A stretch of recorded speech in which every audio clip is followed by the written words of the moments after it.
नाज़रीन जरा सोचिए, अगर आपको ये बताया जाए कि 21वीं सदी में आज के तरक्की याफ्ता दौर में अफ्रीका के रेतली सरजमीन पर ऐसी मंडियां लगती हैं जहां औरत को माले तजारत की तरह खरीदा और बेचा जाता है, जहां बेटी की कीमत चंद सिक्के, 2 बोरी अनाज या चंद गायों के बराबर लगाई जाती है, तो क्या आप यकीन करेंगे ये कोई पुरानी कहानी नहीं बल्कि ये आज की हकीकत है। वो हकीकत जिस पर दुनिया की बड़ी ताकतें खामोश हैं, मीडिया अंधा है और इंसानियत शर्मिंदा है। लेकिन नाज़रीन, हर अंधेरे को एक दिन किसी चिराग ने तोड़ना ही होता है और अफ्रीका की तारीख रात को तोड़ने के लिए एक मर्द मुजाहिद खड़ा हो गया है। जी हाँ, हम बात करेंगे सदर इब्राहिम ट्रौरे की, उस सिपाही की जो सिर्फ तकरीरें नहीं करता बल्कि बंदूक उठाकर मैदान में आता है और ऐलान करता है ये जमीन माँ है, इसकी बेटियां बकाऊ नहीं हैं। नाज़रीन, आज हम आपको एक ऐसी हकीकत से रोशनास करवाने जा रहे हैं जो शायद आपके तसव्वुर से भी बाहर हो। एक ऐसा सच जो न सिर्फ दिल दहला देने वाला है बल्कि पूरी इंसानियत पर एक बदनुमा दाग भी है। जी हाँ, हम बात कर रहे हैं अफ्रीका के उन इलाकों की जहाँ आज भी औरत को माले तिजारत समझा जाता है, जहाँ लड़कियों को कैद किया जाता है, इन्हें जबरदस्ती खरीदा और बेचा जाता है और इनकी किस्मत का फैसला चंद सिक्के बरदार हाथों में होता है। ये कोई सदियों पुरानी दास्तान नहीं बल्कि आज का अफ्रीका है, जहाँ एक तरफ तरक्की के ख्वाब दिखाए जाते हैं मगर दूसरी तरफ दूर दराज सहराओं में ऐसी खुफिया मंडियां सकती हैं जिनका इल्म ना अक़वाम मुत्तहिदा को है ना ही दुनिया की बड़ी मीडिया अदारों को। लेकिन आज की इस वीडियो में हम आपको बताएंगे कि इन मंडियों की हकीकत क्या है, ये कहाँ चलती हैं, कौन लोग इसमें मुलव्वस हैं, कैसे ये सब कुछ दुनिया की नजरों से छुपा कर किया जाता है, और फिर हम आपको लेकर चलेंगे उस मर्द मुजाहिद की तरफ जिसने इन दरवाजों को तोड़ने की कसम खाई है। जी हाँ, हम बात करेंगे सदर इब्राहिम ट्रौरे की, एक ऐसा लीडर जिसने सिर्फ तकरीरें नहीं की बल्कि बंदूक उठाकर मैदान में आ गया है, जिसने कहा है कि अब बस बहुत हो चुका, अब ये जमीन सिर्फ जमीन नहीं बल्कि इंसानियत की माँ है और इसकी बेटियों को बेचा नहीं जा सकता। लेकिन वीडियो शुरू करने से पहले आपसे गुजारिश है कि ये वीडियो आखिर तक जरूर देखिएगा।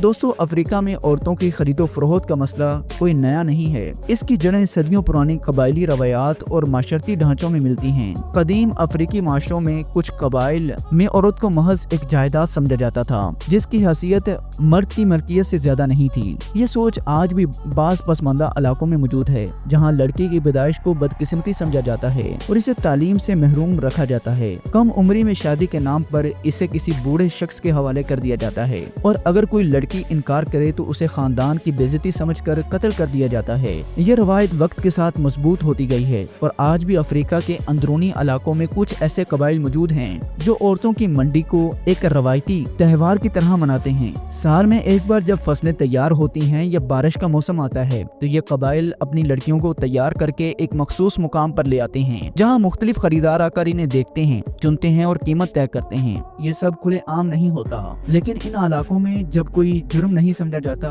बल्कि एक रस्म है। इन मंडियों में औरतों की कीमत इनके रंग, उम्र, सेहत या शक्ल की बुनियाद पर लगाई जाती है। कहीं इन्हें जमीन के जरिए बेच दिया जाता है, कहीं कुछ बंदूकों के इवज और कहीं तो सिर्फ इतना काफी होता है कि खरीदार के पास गाड़ी है या शहर में मकान है। कुछ इलाकों में तो औरतों को जानवरों के बदले बेच दिया जाता है, जैसे 2 गायें या 2 भेड़ बकरियां वगैरह। ये सब कुछ इस कदर आम हो चुका है कि मुकामी लोग इसे अपनी सकाफत का हिस्सा समझते हैं, हालांकि इंसानियत के बुनियादी हुकूक की खुली खराब वर्जी है। नौ आबादियाती दौर ने भी इस मसले को मजीद पेचीदा बना दिया है। यूरोपीय ताकतों ने अफ्रीका के कुदरती वसाइल का बेदरेग इस्तेमाल किया है और मकामी आबादी को गुर्बत और पसमानदगी की दलदल में धकेल दिया है। इस मुआशी बदहाली ने लोगों को मजबूर किया है कि वो अपनी बच्चियों को बेचने पर मजबूर हो जाएं ताकि अपने खानदान की बका को यकीनी बना सकें। नौ आबादियाती हुक्मरानों ने इन रवायात को खत्म करने के लिए कोई संजीदा इकदाम नहीं किए बल्कि बाज़-औक़ात तो अपने मफादात के लिए इन्हें इस्तेमाल भी किया है। इसके नतीजे में ये मकरू कारोबार एक मुनज़्ज़म शक्ल इख्तियार करता गया है और आज ये एक आलमी मसला बन चुका है जिसकी जड़ें अफ्रीका के मुआशी, समाजी और सियासी ढांचे में गहराई तक पवस्त हैं। अब ये एक खुफिया तिजारत है जिसमें मुकामी दलाल, इलाकाई सरदार और बैरूनी अनासर तक शामिल हैं। ये एक ऐसा नेटवर्क है जो इंसानियत की तमाम इक़्तिदार को पामाल करता है और मासूम जिंदगियां तारीकी में धकेल देता है। सहराओं के अंदर बने खुफिया कैंप जिन्हें दुनिया से छुपाने के लिए किसी आम कानून जैसे जाहिर किया जाता है, इनमें खवातीन को कैद रखा जाता है, दिन भर इन्हें मारा पीटा जाता है, मुख्तलिफ जुबानें सिखाई जाती हैं ताकि खरीदार जिस मुल्क का हो वो लड़की मौजूद लगे। अफ्रीकी लड़कियों को जबरन तरबियत दी जाती है, झूठे पासपोर्ट दिए जाते हैं और फिर इन्हें सरहदों के पार कभी खादमा के तौर पर, कभी दुल्हन के नाम पर बेच दिया जाता है। इन मंडियों के बारे में हाल ही में एक इंटरव्यू भी वायरल हुआ, जिसमें कई मुतासिरीन के दिल दहला देने वाली कहानियां सामने आई। इनमें एक कहानी अलीना की भी थी, जिसका कसूर सिर्फ इतना था कि वो खूबसूरत थी और गुर्बत उसके घर की दहलीज पर बैठी थी। अलीना स्कूल जाना चाहती थी, टीचर्स भी बनना चाहती थी, लेकिन एक दिन कुछ अजनबी लोग उसके गाँव आए, उसके वालिद को कुछ पैसे दिए और अलीना को साथ ले गए। उस दिन ना वालिद ने उसे देखा, ना वो दिन की रोशनी, उस दिन से ना वालिद ने उसे देखा है, ना वो दिन की रोशनी में सांस ले सकती है। उसे सहरा के एक कैंप में रखा गया है, जहाँ उसके साथ दर्जनों लड़कियां और भी थी। अलीना को नई जुबानें सिखाई गई हैं, इसके बाल काटे गए हैं, गैर मुल्की खरीदारों के मुताबिक ढाला गया है। जब वो एहतजाज करती है तो उसे बिजली के शौक दिए जाते हैं या खाने से महरूम कर दिया जाता है। एक दिन एक सफेद फार्म खरीदार आया, उसने अलीना के चेहरे को हाथ लगाया, चंद नोट फेंके और उसे अपने साथ ले गया। अलीना की कहानी अफ्रीका की हजारों ऐसी बच्चियों की नुमाइंदगी करती है, जिन्हें गुर्बत और बेबसी की वजह से इस मकरू कारोबार का हिस्सा बनना पड़ा है। इसी तरह अलीसा की कहानी भी सामने आई है, जो सिर्फ 10 साल की थी, जब उसे उसकी सौतेली माँ ने 2 बोरी चावल के बदले तोहफे के तौर पर दे दिया। अलीसा दिन रात रोती रही, मगर इसकी आवाज उस कमरे की दीवारों से आगे ना जा सकी जिसमें वो कैद थी। उसे बताया गया कि वो फैमिली सर्वेंट है, लेकिन इससे जो काम लिए गए वो किसी नौकरानी से नहीं, किसी गुलाम से भी नहीं, बल्कि वो हैवानी सतह के मुजालिम थे, जिन्हें बयान करना मुमकिन ही नहीं है। अलीसा की मासूमियत और इस पर ढाए जाने वाले मुजालिम इंसानियत की जमीन पर एक सवालिया निशान है। ये कहानियां सिर्फ चंद मसाले हैं, ऐसी हजारों वाकयात हैं जो रोजाना अफ्रीका के मुख्तलिफ हिस्सों में रोनमा होते हैं, जहाँ मासूम जिंदगियां तारीकी में धकेल दी जाती हैं और इनके ख्वाब पीस दिए जाते हैं।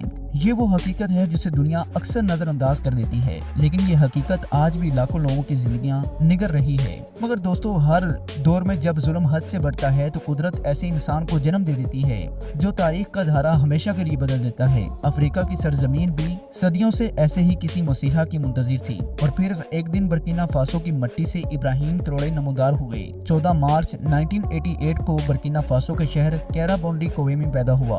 वो एक आम फौजी अफसर था, ना कोई शाही पसे मंजर, ना खानदी इक्तदार, ना बैरूनी ताल्लुकात। इसके पास सिर्फ एक चीज थी, ज़मीर की आवाज। त्रोड़े ने अपनी इब्तदाई तालीम बर्किना फासो में हासिल की और फिर फौजी अकेडमी में दाखिला लिया।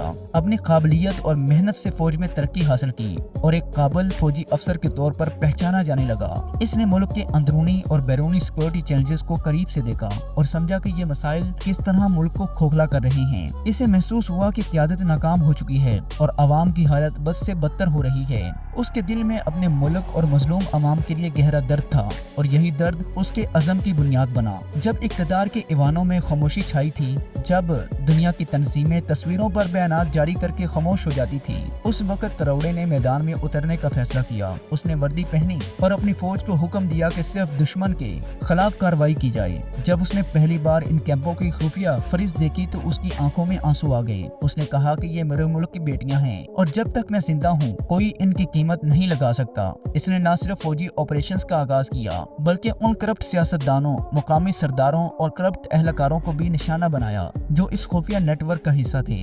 इसका अज़म पुख्ता था कि वो अपने मुल्क को इस लानत से पाक करेगा, चाहे इसके लिए कितनी ही बड़ी कुर्बानी क्यों न देनी पड़े।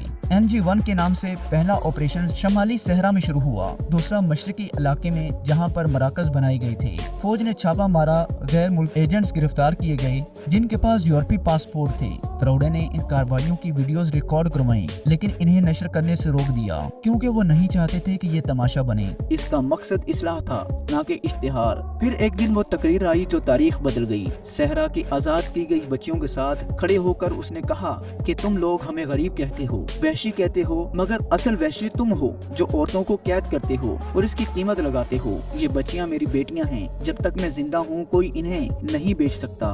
हम ना मगरब से मदद मांगेंगे ना मशरक से, हम खुद अपनी माओं और बहनों को आजाद कराएंगे, इनकी हिफाजत करेंगे। ये जुमला पूरी दुनिया में गूंज गई। नाज़रीन, इब्राहिम त्रोड़े सिर्फ एक सदर नहीं बल्कि एक नजरिया है, एक तहरीक है और एक उम्मीद है। इसकी कहानी हमें याद दिलाती है कि इंसानियत की जंग अभी खत्म नहीं हुई, मगर जब तक त्रोड़े जैसे लोग मौजूद हैं तब तक उम्मीद की किरण हमेशा रोशन रहेगी। नाज़रीन, ये बात याद रखें कि दुनिया की असल ताकत वही कौमें बनती हैं जो अपनी तकदीर खुद लिखती हैं और दूसरों के फैसलों पर इन्हसार नहीं करती। आज अगर पाकिस्तान और इब्राहिम ट्रोडी जैसे लीडर एक दूसरे के करीब आ रहे हैं तो ये महज एक सियासी इत्तेफाक नहीं बल्कि वक्त की पुकार है। गुलामी की जंजीरें तोड़ने की पुकार, अपने वसाइल पर हक वापस लेने की पुकार और एक ऐसे मुस्तकबिल की पुकार जहां अफ्रीका और एशिया भर से दुनिया की क़यादत करेंगे। सवाल ये है कि क्या हम इस मौके को पहचान पाएंगे या हमेशा की तरह तारीख हमारे दरवाजे पर दस्तक देकर वापस चली जाएगी। अगर आप समझते हैं कि ये नया इत्तेहाद एक नए दौर का आगाज है तो कमेंट सेक्शन में अपनी कीमती राय का इजहार लाजमी लिखें। नाज़रीन, एक बात तो तय है, ये कहानी सिर्फ अफ्रीका या बर्किना फासो की नहीं बल्कि पूरी इंसानियत की है। जब तक एक कौम अपनी बेटियों को महफूज करने के लिए उठ खड़ी हो तो दुनिया की कोई ताकत उसका रास्ता नहीं रोक सकती। इब्राहिम ट्रोडी ने साबित कर दिया है कि क़यादत वो नहीं जो सिर्फ तकरीरें करें बल्कि वो है जो मैदान में उतर कर जुल्म की जंजीरें तोड़ दे। ये पैगाम हम सब के लिए है कि अगर हम अपने ज़मीर को जगा लें तो अंधेरों के बीच भी रोशन पैदा हो सकते हैं। आज अफ्रीका उठा है, कल एशिया उठेगा और फिर दुनिया को एक नया निजाम देखना होगा। सवाल ये है कि क्या हम इस बदलती तारीख का हिस्सा बनेंगे या तमाशाई बनकर रह जाएंगे। फैसला हमारे हाथ में है। अगर ये वीडियो पसंद आई हो तो इसे लाइक करें और कमेंट सेक्शन में अपनी कीमती राय का इजहार लाजमी करें। अल्लाह हम सब का हामी नासर हो। अस्सलामु अलैकुम वरहमतुल्लाहि वबरकातुहू।